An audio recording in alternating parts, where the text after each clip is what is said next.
క్రీస్తునందు ప్రియులారా, మీకు శుభములు వందనములు తెలియజేస్తున్నాను. అనుదిన ధ్యానమునకు స్వాగతం. యోహాను రాసిన 3వ పత్రిక. ఈ పత్రిక కూడా ఒకే ఒక అధ్యాయం ఉంది. మరి 2వ వచనం ప్రాముఖ్యంగా, ప్రియుడా, నీ ఆత్మ వర్ధిల్లుచున్న ప్రకారం నువ్వు అన్ని విషయంలోనూ వర్ధిల్లుచు సౌఖ్యముగా ఉండవాలని ప్రార్థించుచున్నాను. పెద్ద అయిన నేను సత్యమును బట్టి ప్రేమించి ప్రియుడైన గాయునకు శుభమని చెప్పి వ్రాయున్నది. Just your soul prospers, or according to your soul prospers. Prosperity అనే పదం ఈ రోజుల్లో చాలా వివాదాస్పదమైనటువంటి పదం. కొందరు మితిమీరినటువంటి చేష్టల వల్ల ఈ ప్రాస్పరిటీ అనేది కొందరు ద్వేషించడానికి కారణమైందని చెప్పాలి. అదే సమయంలో కొందరు పూర్తిగా దరిద్రతను అనుభవిస్తున్నా కూడా దైవాశీర్వాదము అనేది తప్పుగా వాళ్ళు అర్థం చేసుకోవడం ద్వారా ఏ మేలును, వృద్ధిని, క్షేమాన్ని వాళ్ళు చూడలేకపోతున్నారు. అయితే చాలా సమతుల్యత మనకు క్రైస్తవ జీవితంలో అవసరం. ఎలాగా 2 రెక్కలు కలిగి చక్కగా పక్షి ఎగరగలుగుతుందో, 2 కాళ్ళతో చక్కగా బ్యాలెన్స్గా ఎలాగ మనం నడవగలుగుతున్నామో, అలాగే ఇక్కడ ఈ బ్యాలెన్స్ మనకు అవసరం. భక్తుడు అంటున్నాడు, నీవు ఆత్మలో వర్ధిల్లుచున్న ప్రకారం అన్నిట్లో నువ్వు వర్ధిల్లాలి. ఒకడు ఆత్మలో వర్ధిల్లినప్పుడు తక్కిన విషయాల్లో వాడు వర్ధిల్లినా వాడు దానివైపు మొగ్గు చూపి దాన్ని ప్రేమించి త్రుటిల్లే అవకాశం లేదని తప్పకుండా చెప్పగలుగుతాం. ఒకవేళ ధనవంతుడు పరలోక రాజ్యంలో ప్రవేశించడం దుర్లభమని చెప్పినా, అలాగైతే ఇది మనుషులకు అసాధ్యం కానీ దేవునికి సాధ్యం కాదు కదా, అసాధ్యం కాదు కదా దేవునికి. మరి అబ్రహాము, దావీదు, యోబు, ఎంతోమంది భక్తుల జీవితాన్ని మనం చూస్తాం. అయితే పెంటతో సమానంగా లెక్క కట్టిన పౌలు కూడా మనకు తెలుసు.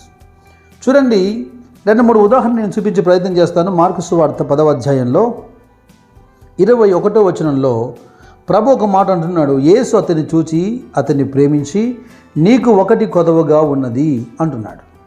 వాస్తవంగా ఒక rich young fellow he came to Jesus. ఒక యవనస్తుడైన ధనవంతుడు యేసు దగ్గరికి వచ్చాడు. నేను నిత్యజీవం పొందాలని, అందుకొరకు నేను ఏం చేయను అడుగుతున్నాడు. అతడు ధనవంతుడు, అతనికి ఏ కొదవలు లేవు. కానీ పబ్లిక్గా ప్రభు అంటున్నాడు, నీకు కొదవ ఒకటి ఉంది అని. అతడు కూడా ఆశ్చర్యపోయాడు, నాకు కొరతలేంటి, సమృద్ధిగా ఉంది, నేను ధనవంతుని కదా.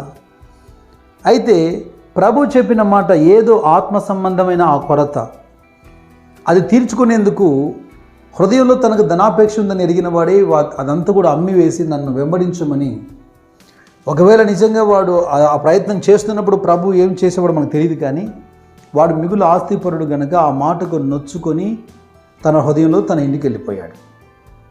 ఇతని జీవితానికి క్షుణ్ణంగా మనం పరిశీలిస్తున్నప్పుడు మనకు అర్థమవుతున్న అంశం ఏంటి? నిత్యజీవం పొందాలన్న ఆశ అతనికి ఉంది, కానీ ఆత్మలో అతడు వర్ధిల్లడం లేదు, ఎదుగుదల లేదు. ఆత్మలో వర్ధిల్లకుండా భౌతికంగా వర్ధిల్లాడు కనుక అతని మనసంతా భౌతికమైన విషయాల మీద ఉంది కనుక అతడు వెన్నుదిరిగినట్టుగా మనం చూస్తాం. మరొక ఉదాహరణ మనం చూస్తే మనకు బాగా తెలిసిన ఉదాహరణలే. లూకా సువార్త 12వ అధ్యాయంలో 13 నుంచి 21 వచనాల వరకు రిచ్ ఫూల్ అంటాం కదా, అంటే ధనవంతుడైన ఒక దరిద్రుడు అని అర్థం.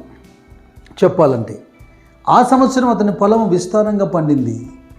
ముందే ధనవంతుడిగా ఉన్నాడు, పైగా విస్తారంగా పంట పడింది.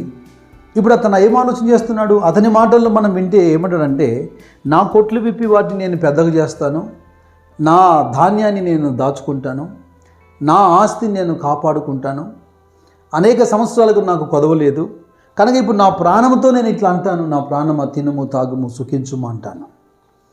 విస్తారంగా పంట పండినప్పుడు అతడు దేవునికి కృతజ్ఞతాస్తుతులు చెల్లించలేదు. By the grace of God అనే మాట పలకలేదు. తను ఉన్న ప్రాంతంలో సంఘాన్ని కానీ, దిక్కుమాలిన వాళ్ళని కానీ, అనాథలను కానీ జ్ఞాపకం చేసుకోలేదు. అతడు కృతజ్ఞత భావంతో లేడు. కేవలం అతిశయంతో నా ప్రాణమా తిను తాగు సుఖించు అంటున్నాడు. ఇటువంటి మాటలు ఈ వ్యక్తి జీవితంలో మనం విన్నప్పుడు ఆ ముగింపు కూడా, ప్రభు అరే వెర్రివాడ, ఈ రాత్రి నీ ప్రాణం నేను అడుగుతున్నాను, సంపాదన ఏమవుతుంది, ఎందుకు అలాగ అనాల్సి వచ్చింది ప్రభు? ఇద్దరు ఆత్మీయంగా ఎదిగిన వాడైతే ఇతని మాట తీరు వేరుగా ఉండేది. ఇద్దరు భౌతికంగా మాత్రమే వర్ధిల్లాడు, కానీ ఆత్మలో ఇద్దరు కూడా వర్ధిల్లలేదు. ఇలాగా ఆత్మలో వర్ధిల్లని ధనవంతులు అనేక మంది ఎలా ఫెయిల్ అయిపోయారో ఉదాహరణగా నేను మీ ముందు పెడుతున్నాను అంతే.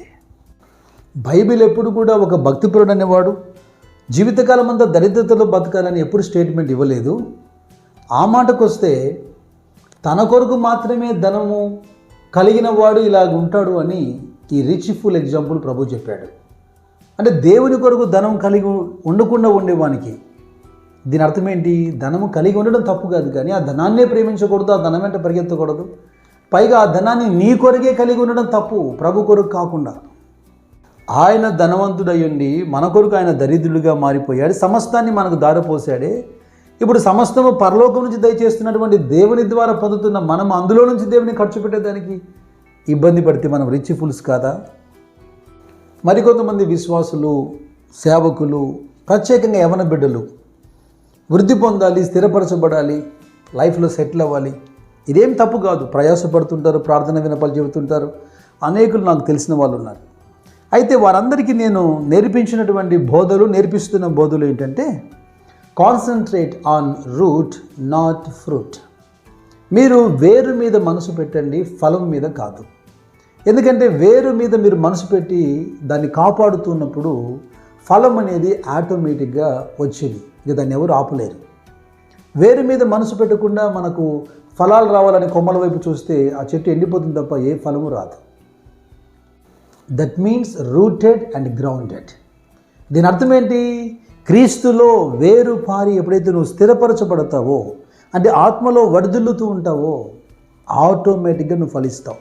ప్రభు అందుకే చెప్పాడు యోహాను సువార్త 15వ అధ్యాయంలో, మీరు బహుగా ఫలించుట తండ్రికి మహిమ. మీరు ఫలించాలి, మీరు వెళ్ళి మీరు ఫలించాలి, మీ ఫలము నిలిచి ఉండాలి అంటున్నాడు. తద్వారా మీరు నాకు శిష్యులు అనబడతారు, పిల్లలు అనబడతారు. తండ్రికి మహిమ. దయచేసి చేతులెత్తి నేను మీకు నమస్కారం చేసి చెబుతున్నాను, దీవెన అన్న, ఆశీర్వాదము అన్న, లేదా ఐశ్వర్యము అన్న ప్రతిదాన్ని అంటే ఏమనుకుంటున్నారు? ఆత్మ సంబంధంగా అది అనే వారికి దయచేసి మీరు దూరంగా ఉండండి. వారికి వాక్యం పట్ల సరైన అవగాహన లేదు, వారు మిమ్మల్ని దరిద్రులుగా మారుస్తారు. అలాగని పూర్తిగా ప్రాస్పరిటీ బోధలు చేస్తూ మిమ్మల్ని గాలి మెడలు కట్టేట్టుగా తయారు చేస్తారే, వారి విషయంలో కూడా మీరు జాగ్రత్త. అందుకే నేను అంటున్నాను, సమతుల్యత. వెన్ యువర్ సోల్ ప్రాస్పర్స్, నీ ఆత్మ వర్ధిల్లుతూ ఉండాలి, దానికి ఈక్వల్గా నీ భౌతిక విషయాలు కూడా వర్ధిల్లుతూ ఉంటే నీకు ఏ హాని కలగదు. దావీదు దేవుని యొక్క హృదయానుసారుడు, కీర్తనకారుడు, భక్తిపరుడు, ప్రవక్త.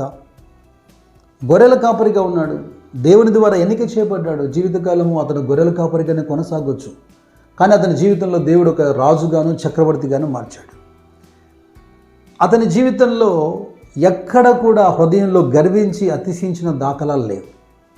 103వ కీర్తనలో మొదటి 5 వచనాలు మనం చూస్తే, నా ప్రాణమా యెహోవాను సన్నిధించుము, నా అంతరంగమునున్న సమస్తం ఆయన పరిశుద్ధ నామమును సన్నిధించుము. నా ప్రాణమా యెహోవాను సన్నిధించుము, ఆయన చేసిన ఉపకారములలో దేనిని మరవకము అంటున్నాడు.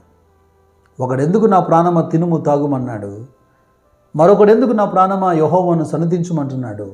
ఇది కదా ఆత్మలో వర్ధిల్లకుండా భౌతికంగా వర్ధిల్లితే వచ్చే మాటలు ఒకనివి, ఆత్మలో వర్ధిల్లి భౌతికంగా వర్ధిల్లితే వచ్చేటువంటి మాటలు ఒకనివి. ఒకడు ఆత్మలో వర్ధిల్లకుండా భౌతికంగా వర్ధిల్లినప్పుడు ఏదైనా ఆపద కష్టం కలిగి వానుకున్నటువంటి ఐశ్వర్యము కోల్పోతే వాడు డిప్రెషన్లోకి వెళ్తాడు. కొందరు లోకస్తులు అయితే తమ ప్రాణాన్ని తీసేసుకుంటారు, కొంతమంది అడ్రస్ లేకుండా పారిపోతారు. కానీ దేవుని బిడల జీవితంలో ఇటువంటి ఉపద్రవాలు వచ్చినప్పుడు నీతిమంతులు ధైర్యంగా ఉంటారు, వాళ్ళు చెలించరు. ఆత్మలో వర్ధిల్లిన వాడు భౌతికంగా నష్టం కలిగినా కూడా వాడు ఏమాత్రము దేవుని దూషించడు. దీనికి బెస్ట్ ఎగ్జాంపుల్ భక్తులైనటువంటి యోబు గారే. పెద్దగా వివరించను కానీ యోబు గ్రంథం 1వ అధ్యాయంలో 1వ వచనమేమో ఇంట్రొడక్షన్లో అతని ఒక స్పిరిచువల్ ట్రెజర్ని మనకు చూపిస్తుంది. అతడు యథార్థవంతుడని, న్యాయవంతుడని, దేవుని యందు భయభక్తులు కలిగి చెడుతనమును విసర్జించిన వాడని.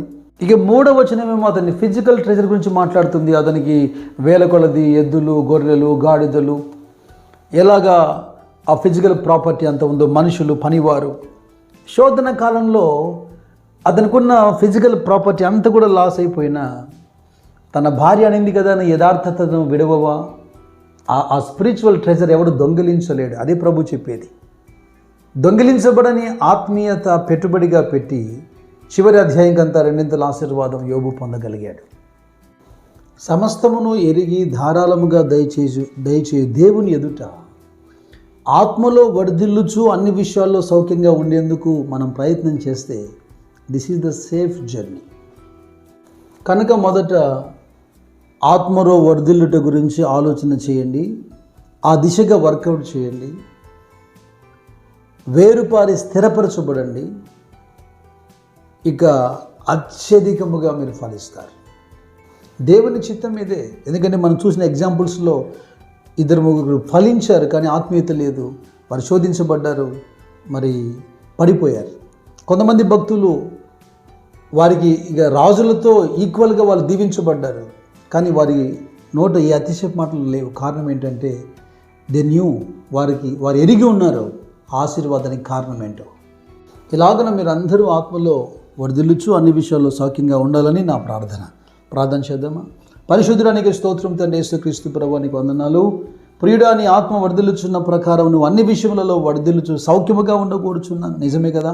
రక్తం కార్చి ప్రాణం పెట్టారు. ధనవంతులైన మీరు దరిద్రులుగా మార్చబడ్డారు. పాప క్షమాపణతో పాటు రక్షణ ఆనందంతో పాటు ఇహలోకమందు సుఖముగా సౌఖ్యముగా నెమ్మదిగా జీవించాలన్నది మీ చిత్తమైంది. అయితే ఆత్మలో వర్ధిల్లకుండా భౌతికంగా వర్ధిల్లిన వాడు త్రొటిల్లే అవకాశం ఉంది, ప్రమాదం ఉంది. ఆత్మలో వర్ధిల్లి భౌతికంగా వర్ధిల్లిన వాడు అబ్రహాము మిగులు ఆస్తిపరుడైన గుడారపు వాసిగా ఉన్నట్టే, దావీదు చక్రవర్తి అయిన యెహోవా నా కాపరి అన్నట్టే ఆత్మలో వర్ధిల్లుతూ అన్ని విషయాల్లో సౌఖ్యంగా జీవించే కృపా భాగ్యం మీరు మాకు దయచేయమని యేసు నామములో ప్రార్థించి వేడుకుంటున్న పరలోకపు తండ్రి. ఆమెన్. ఆమెన్.